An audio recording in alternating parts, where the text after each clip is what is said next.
সে কে? সে হচ্ছে আমাদের ভারতের এক্স রাষ্ট্রপতি এপিজে আবুল কালাম আজাদ। মাত্র 2 দিন আমি হসপিটালাইজেশন ছিলাম, আমার অক্সিজেনের বিল যদি হয় 30,000 টাকা, তো আমি যদি এখানে দুনিয়াতে 70 বছর বাঁচি, তা অক্সিজেন যা নিয়েছি এর মূল্য কি আমি আল্লাহকে দিতে পারবো? আল্লাহ পাক মানুষকে পেটের মধ্যে এমন করে তৈরি করেছেন, জানি আমরা সবাই। বলতে পারবে কেউ যে মায়ের পেটে যখন সন্তান থাকে এই মুখটা দিয়ে আল্লাহর নাম উচ্চারণ করবে? সেই কারণে 10 মাস 10 দিন বা 10 মাস যে বাচ্চাকে পেটে লালন পালন করা হয়, আল্লাহ পাক লালন পালন করেন, তার খাদ্য কোন দিক দিয়ে যায়? আসসালামু আলাইকুম। আউযু বিল্লাহি মিনাশ শাইতানির রাজিম। বিসমিল্লাহির রহমানির রহিম। সুবহানাকা লা ইলমা লানা ইল্লা মা আল্লামতানা ইন্নাকা আনতাল আলিমুল হাকিম। বিসমিল্লাহির রহমানির রহিম। রব্বি ইশরাহ লি সাদরি ওয়া ইয়াসসির লি আমরি ওয়াহলুল উকদাতাম মিন লিসানি ইয়াফকাহু কাওলি। আলহামদুলিল্লাহি কাফা ওয়া সালামুন আলা ইবাদিহিল্লাযিনা ইসতাফা ফা আম্মা বাদ। সমস্ত প্রশংসা গুণকীর্তন ওই আল্লাহ পাকের জন্য, যে আল্লাহ আজ পবিত্র জুমার দিনে আমাদের দুনিয়াবি যে সমস্ত কাজকর্ম তা পরিত্যাগ করে আল্লাহর হুকুমকে পালন করার জন্য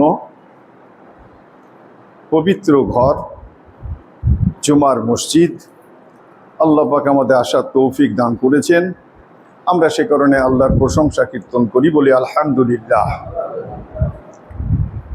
তাজেদারে মদিনাতুল আমিনা সৈয়দুল আউয়ালিন ওয়াল আখিরিন ইমামুল আম্বিয়া হযরতে মুহাম্মদ সাল্লাল্লাহু আলাইহি ওয়াসাল্লাম,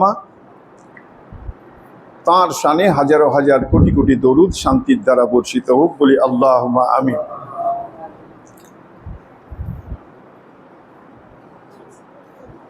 আজকে খুব জরুরি ভিত্তিক, সব কথাই জরুরি, গুটি গুটি কয়েকটা কথা বলবো।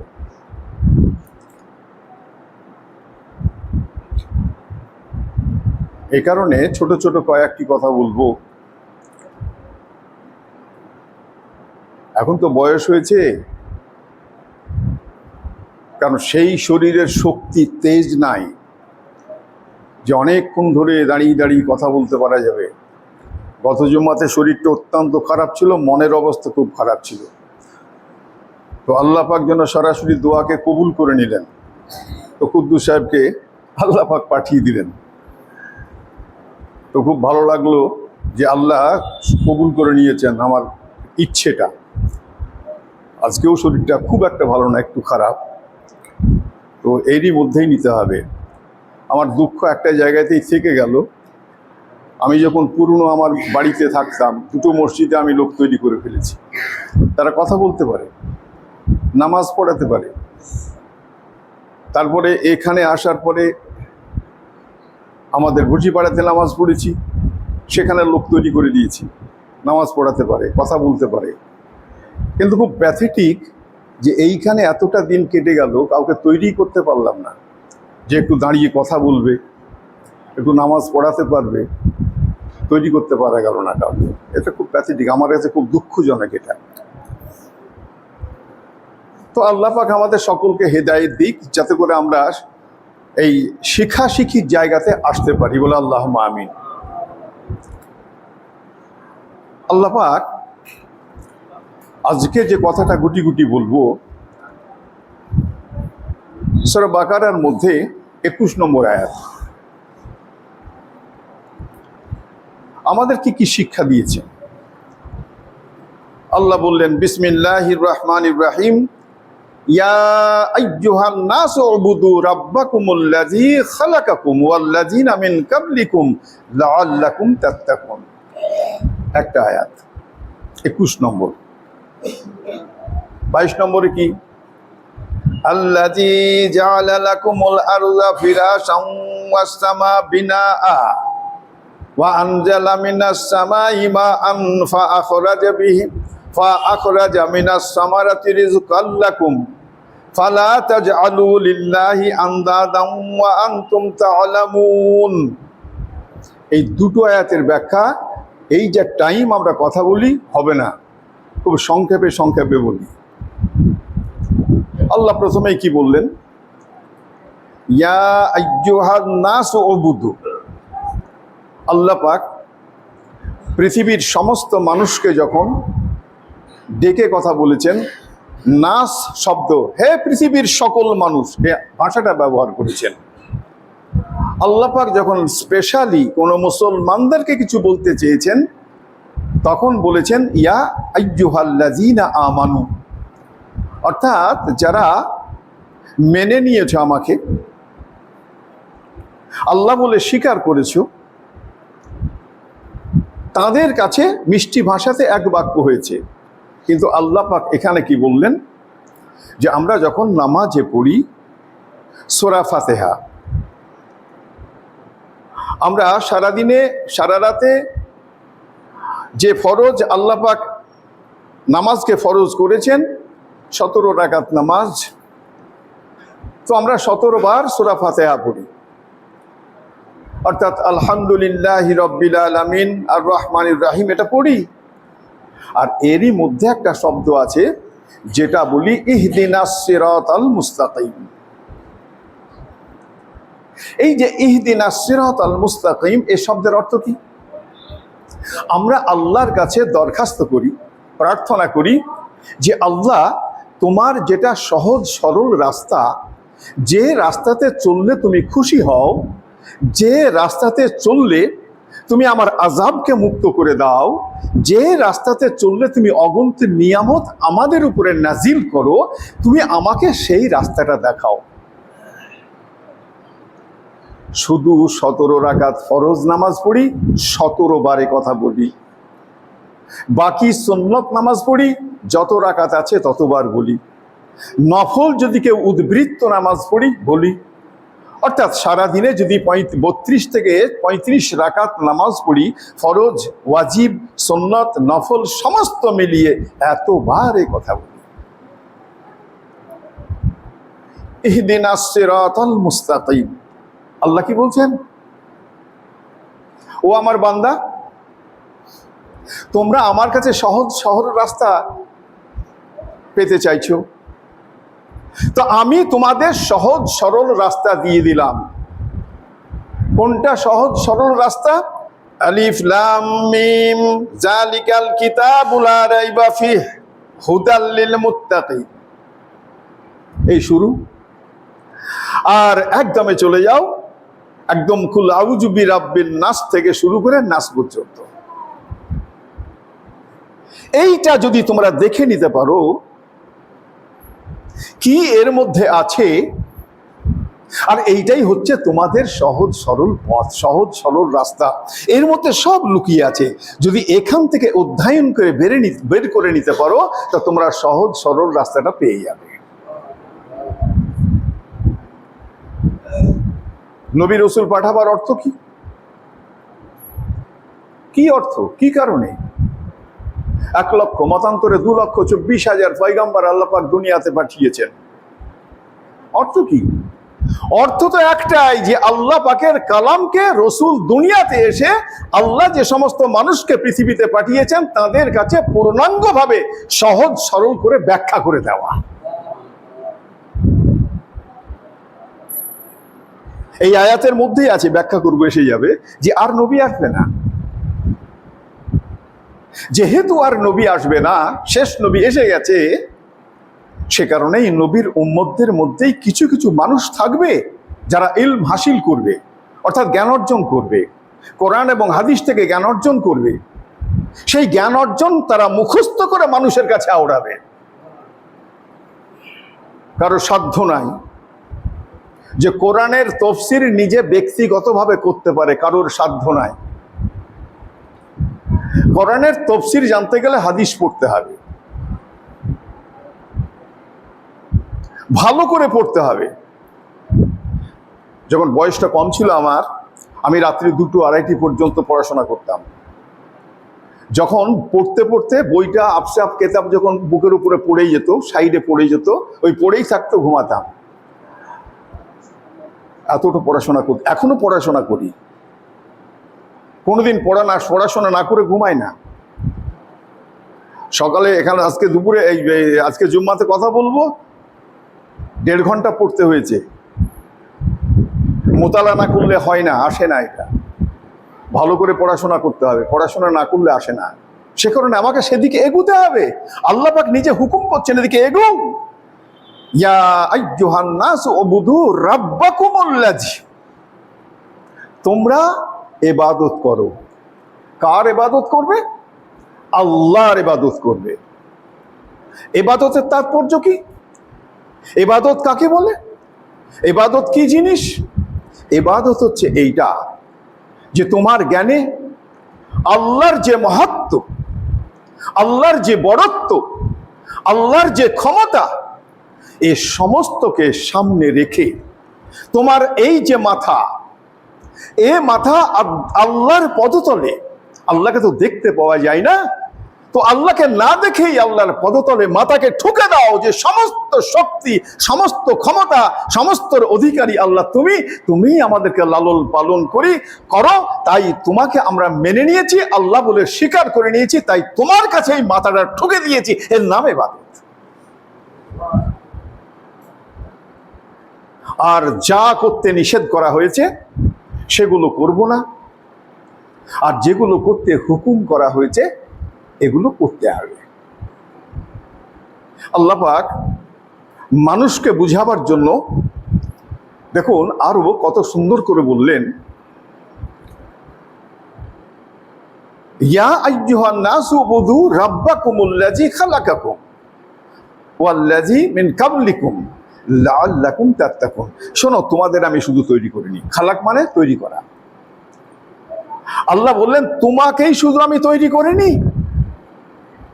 তোমার আগে যে তোমার বাপ দাদা, তার বাপ দাদা, তার দাদা, অর্থাৎ এই করতে করতে হযরতে আদম আলাইহিস সালাম পর্যন্ত যত মানুষ পৃথিবীতে এসেছে, যত জিন জাতি পৃথিবীতে এসেছে, সমস্তকে আমি সৃষ্টি করেছি, আমি তাদের স্রষ্টা।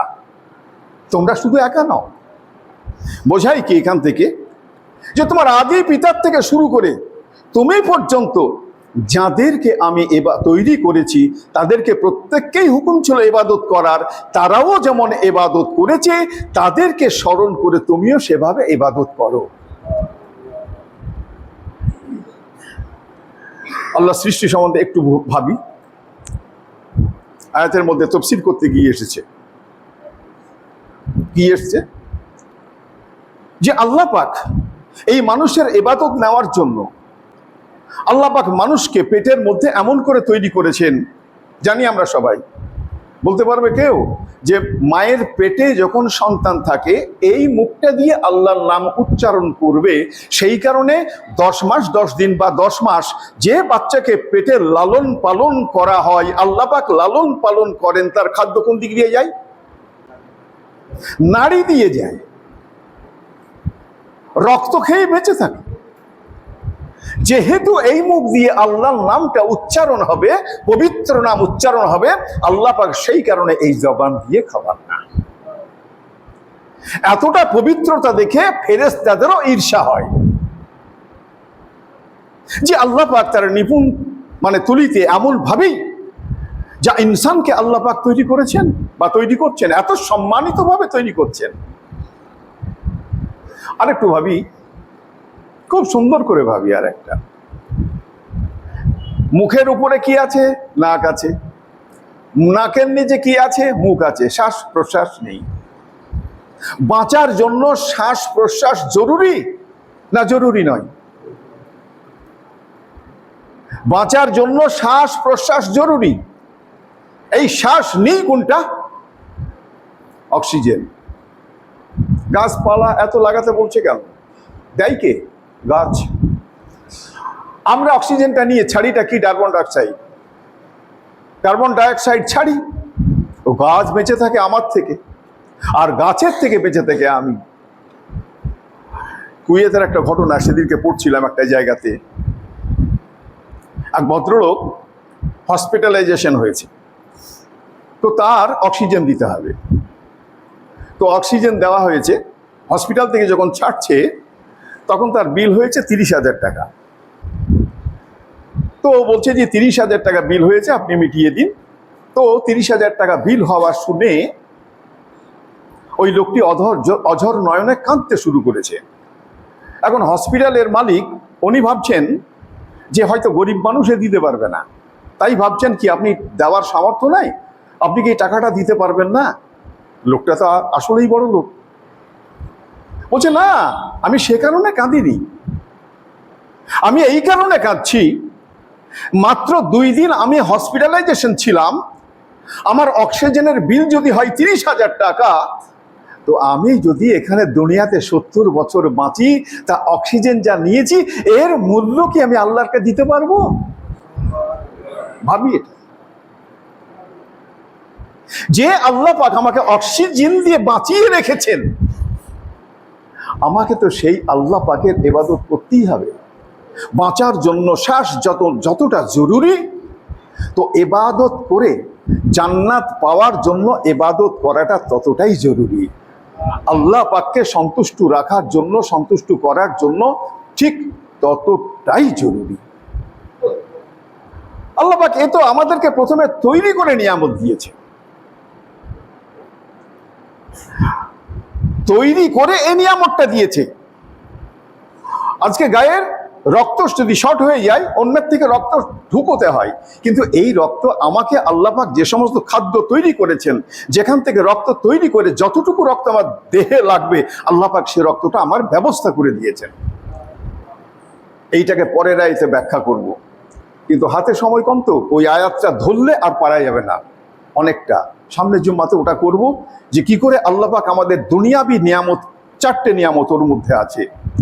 তো তার মধ্যে একটা কথা এখানে বলি, যে কিছু কিছু কথা থাকে যেগুলো হাদিস থেকে, কোরআন থেকে তো নিচ্ছি বটেই, এটা তো শুনতে হবে এখান থেকেই, কিন্তু যে সমস্ত মানুষ বুজুর্গ, যে সমস্ত মানুষ জ্ঞানী, যে সমস্ত মানুষের মূল্য আছে, দাম আছে, তাদেরও জীবনের কিছু কিছু উদাহরণ নিতে হয়।